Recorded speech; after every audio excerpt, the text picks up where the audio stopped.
Untuk bertanya kepada calon wakil presiden nomor urut 1 Bapak Muhaimin Iskandar, waktu Bapak 1 menit dimulai ketika Anda berbicara. Silakan.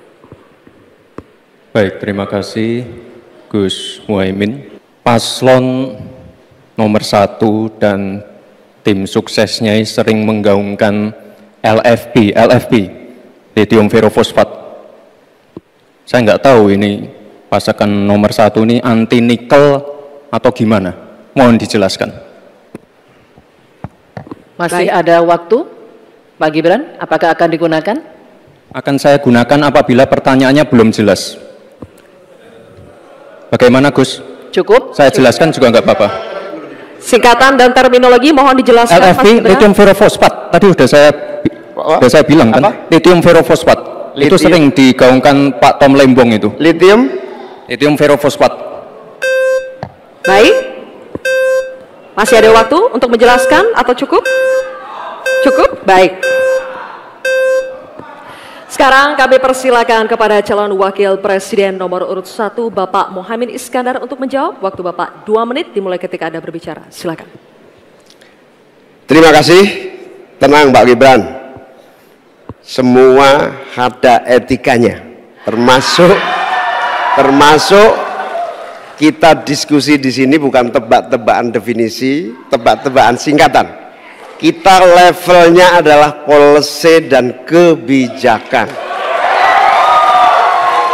Prinsipnya sederhana. Semua kembali kepada etika Pak Gibran. Etika, sekali lagi etika. Etika itu adalah etika lingkungan.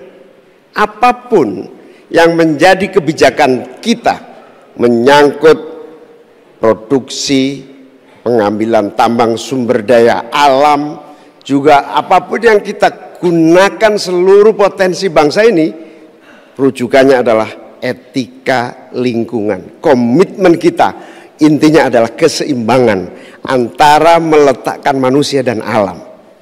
Keseimbangan ini tidak bisa ditawar-tawar agar pembangunan kita berkelanjutan, agar melibatkan semua pihak yang ada. Tidak ada satupun yang tertinggal, sehingga produksi yang kita munculkan pun dari tambang, dari litium, dari apapun itu tidak sembrono dan tidak sewenang-wenang.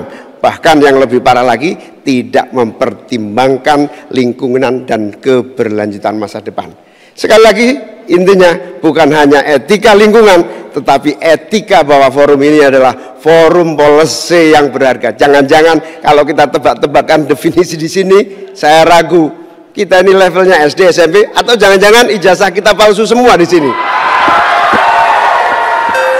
Ini yang mengagetkan. Jadi kalau tebak-tebakan, ya bukan di sini levelnya. Di sini adalah kebijakan kita untuk memimpin negara. Bapak Muhaimin, waktu Anda habis. Terima kasih. Selanjutnya kami persilakan kepada calon wakil presiden nomor urut 2 Bapak Gibran Rakabuming Raka untuk menanggapi. Waktunya 1 menit dimulai saat Bapak berbicara. Silakan.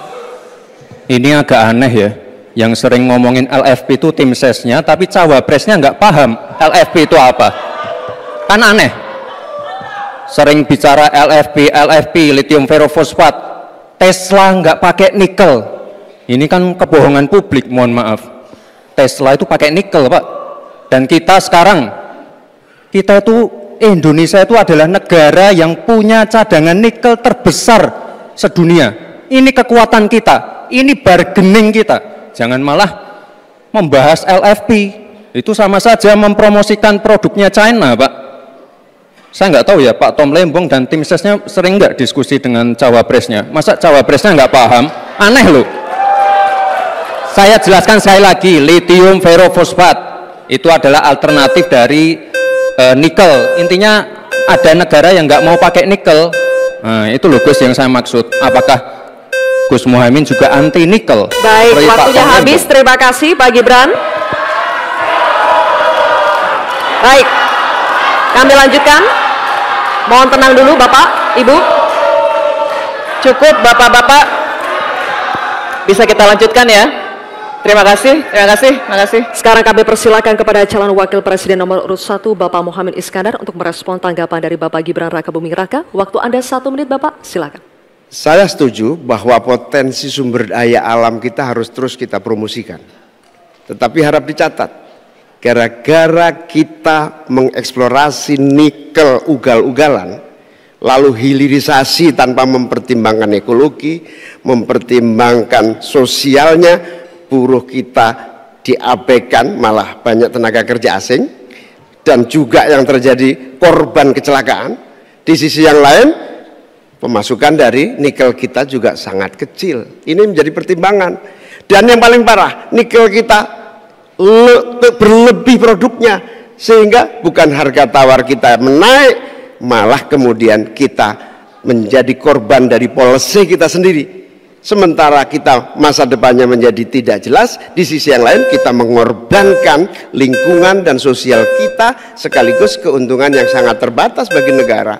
Oleh karena itu bukan soal gegabah, ini soal keberanian dan keberpihakan. Waktunya habis, Bapak Muhaimin. Terima kasih. Tanya jawab akan kita lanjutkan, dan berikutnya calon wakil presiden nomor urut 3 dan calon wakil presiden nomor urut 2 akan bertanya jawab.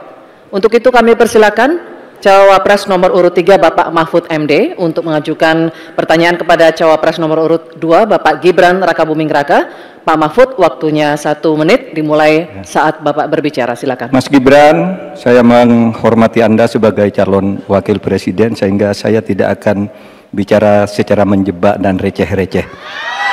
Saudara, pada tanggal 17 Februari 2019 dalam sebuah debat calon presiden, itu Pak Prabowo mengatakan bahwa Pak Jokowi itu menyampaikan tidak akan mengimpor komoditas-komoditas pangan jika nanti terpilih presiden. Ternyata kata Pak Prabowo nih, 4 tahun memimpin Pak Jokowi masih mengimpor, dan itu merugikan banyak petani. Nanti dicek ya, bahwa itu pertanyaan Pak Prabowo ke Pak Jokowi saat itu. Pak Jokowi bilang tidak akan ngimpor, tapi sampai sekarang kita masih mengimpor banyak, malah semakin banyak mafianya impor mengimpor bahan pangan itu. Nah, itulah sebabnya apa usul Anda untuk menyelesaikan masalah 5 tahun lalu ini. Ya, baik. Lama. Cukup. Ini kami persilakan cawapres nomor urut 2 Bapak Gibran Rakabuming Raka untuk menjawab. Waktunya 2 menit dimulai saat berbicara. Silakan. Sepertinya Prof. Mahfud agak ngambek ya, soalnya saya sudah 2 kali memberikan pertanyaan yang sulit. Carbon capture, greenflation, selalu dikomenin pertanyaan receh. Ya kalau receh ya dijawab Pak, gitu loh, segampang itu. Oke, masalah pangan, masalah impor. 2019 sampai 2022 kita sebenarnya sudah swasembada beras.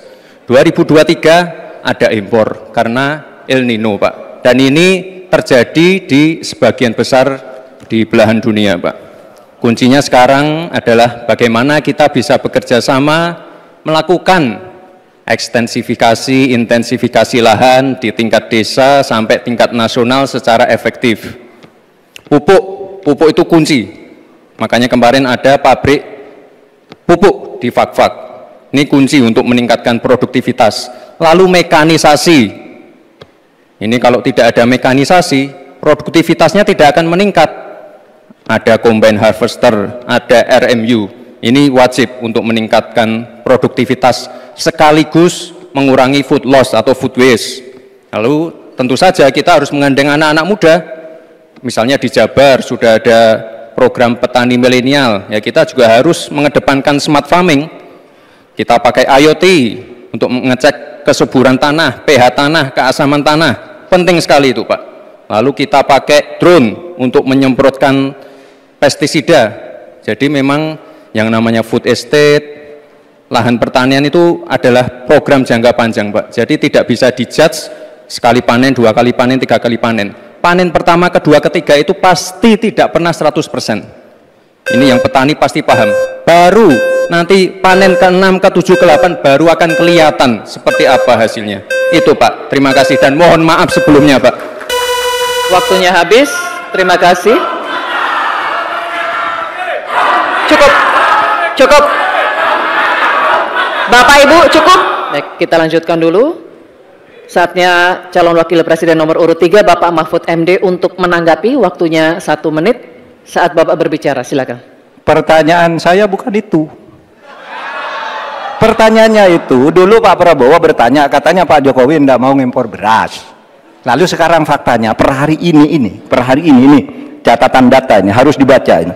Impor kedelai 2 juta ton, susu 280 juta ton, gula pasir 4,1 juta ton, beras 2,8 ton, daging sapi 160 juta ton.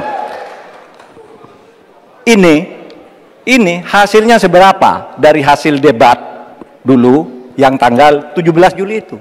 Perkembangannya seberapa? Semakin banyak nih angkanya, semakin banyak impornya, semakin terdiversifikasi juga, diversifikasi juga impornya dari data ini. Nah, oleh sebab itu kemudian secara lebih mendasar saya ingin menanyakan posisi Mas Gibran dengan penuh hormat. Posisi Anda sebagai wakil presiden, bagaimana tentang konsep Trisakti Bung Karno terkait kemandirian ini? Baik. Selanjutnya kami persilakan cawapres nomor urut 2 Bapak Gibran Rakabuming Raka untuk merespon tanggapan dari Bapak Mahfud MD. Waktunya 1 menit Pak, dimulai dari saat Bapak berbicara, silakan. Terima kasih Prof. Mahfud untuk evaluasinya. Sekali lagi saya mohon maaf jika ada kata-kata saya yang salah. Tapi sekali lagi, ini harus kita evaluasi. Dan kita jangan memberikan narasi-narasi yang menakutkan kepada warga. Intinya adalah program-program yang sudah berjalan sekarang. Nomor 1 dan nomor 3 ini kan kompak, food estate gagal. Saya tegaskan sekali lagi Pak, memang ada yang gagal, tapi ada yang berhasil juga, yang sudah panen.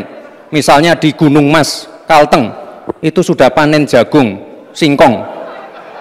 Itu Pak, cek saja nanti ininya, cek saja datanya. Intinya adalah warga jangan diberikan narasi-narasi yang menakutkan. Kita harus optimis Pak. Bapak-bapak ini adalah calon-calon pemimpin, harus optimis. Jangan memberikan narasi-narasi yang menakutkan kepada warga dan masyarakat. Waktunya masih? Baik, waktunya habis.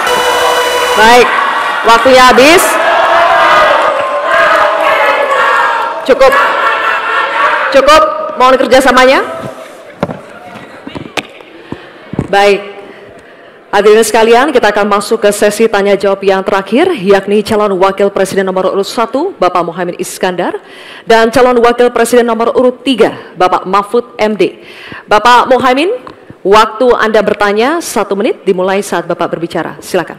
Prof. Mahfud yang saya hormati, calon wakil presiden, bahwa kita saksikan hari ini 9 tahun terakhir ini ya, kerusakan iklim, lingkungan hidup yang mengkhawatirkan, kemudian bencana ekologis, banjir, longsor, dan berbagai keadaan sulit lainnya terjadi. Ini bukan main-main, ini serius. Nah, kalau mau jujur, kiamat makin dekat ini. Kok dianggap biasa-biasa saja, gimana Pak Mahfud? Karena itu saya ingin menyampaikan data-data penting nih, catatan saya ini. Konflik agraria semakin banyak dan tidak diatasi. Petani kita semakin kurang memiliki hak atas akses lahan, bahkan banyak yang masih 17 juta di bawah setengah hektar. Ini bukan soal nakut-nakuti, ini fakta yang harus kita atasi. Bagaimana menurut Pak Mahfud? Apakah ini kesalahan visi atau kesalahan kepemimpinan? Baik, masih ada waktu? Cukup? Oke, terima kasih.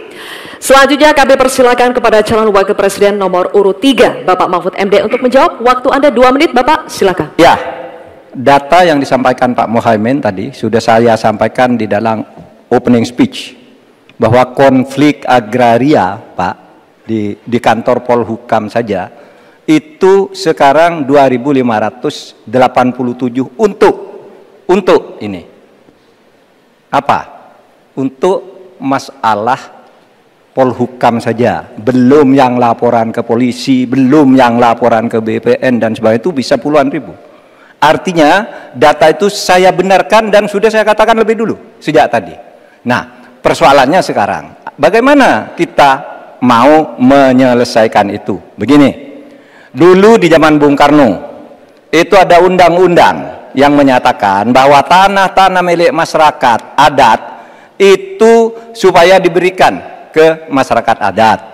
Nah, pada waktu itu pemerintah itu mempunyai Inspektorat Jenderal Agraria. Inspektorat Jenderal Agraria ini mengeluarkan KINAK namanya, Keputusan Inspektur Agraria, yang menyatakan bahwa tanah adat milik si A si B diberikan kepada masyarakat adat, kepada pemilik masing-masing. Nah, tetapi sesudah zaman Orde Baru muncul BPN, sehingga dikatakan bahwa yang disebut sebagai produk KINAK itu bukan bernilai sertifikat, sehingga menjadi mentah lagi Pak persoalannya. Jadi tumpang tindih sertifikat. Pada saat KINAK itu dikeluarkan, itu secara hukum sah. Tapi begitu ada Orde Baru, itu harus bentuk sertifikat dari BPN. Terjadi tumpang tindih, terjadi kasus rempang, dan sebagainya, dan sebagainya. Oleh sebab itu, menurut saya ini harus dibuat kesepakatan bagaimana cara menyelesaikan ini. Selesai. Baik Pak Mahfud, terima kasih. Selanjutnya kami persilakan kepada calon wakil presiden nomor urut 1 Bapak Muhaimin Iskandar untuk menanggapi. Waktu Bapak 1 menit, silakan. Ya, banyak masalah yang menjadi kendala terlaksananya reforma agraria. Salah satunya birokrasi kita, kesungguhan politik kita, kemauan kepemimpinan. Di bawah presiden harusnya ada satu kelembagaan yang bisa mengelola reforma agraria dengan sangat sungguh-sungguh, tidak dibiarkan terus-menerus. Yang pertama soal reforma agraria, yang kedua soal lingkungan, bencana ekologis di mana-mana. Saya tidak menyalahkan siapapun ya. Ini sebuah fakta yang harus kita antisipasi bersama dengan baik-baik, bahwa kita sedang mengalami ancaman bahaya lingkungan dan krisis iklim yang sangat mengerikan. Panas global yang masuk kepada bagian dari mengakibatkan petani kita gagal panen, gagal tanam, dan seterusnya menjadi masalah. Saya hanya mengajak Pak Prabowo, Pak Gibran, Pak Mahfud, Pak Ganjar, saya, Mas Anies, dan siapapun untuk kita sama-sama tobat ekologis, memperbaiki ke depan menjadi lebih baik lagi. Tobat ekologis penting untuk masa depan kita. Baik Pak Muhaimin, terima kasih. Sekarang kami persilakan kepada calon wakil presiden nomor urut 3 Bapak Mahfud MD untuk merespons tanggapan dari Bapak Muhaimin. Waktu Bapak 1 menit dimulai saat Bapak berbicara. Silakan. Setuju, karena yang diusulkan Pak Muhaimin tentang lembaga reforma agraria itu memang menjadi salah satu bagian dari misi kami pada tahun ini. Jadi kami punya tim reformasi hukum nasional yang melibatkan pakar dari berbagai kampus. Kesimpulannya, masalah agraria ini harus ada sebuah badan khusus yang nanti menangani. Misalnya begini, ada sekian ribu kasus, ini yang berat dikategorikan 3 misalnya. Kita katakan, yang kategori 1 harus selesai dalam 6 bulan, kategori 2 selesai 6 bulan, kategori 3 selesai dalam 6 bulan. Lalu kita mulai lagi menata kehidupan kita di bidang pertanahan. Sehingga tadi proses deeding atau kesepakatan untuk KINAK dan sertifikat tanah itu akan menjadi bagian dari apa yang sudah kami rencanakan. Selesai. Oke, baik. Terima kasih Pak Mahfud. Baik, silakan berikan apresiasi untuk ketiga calon wakil presiden yang telah menjalani sesi tanya jawab.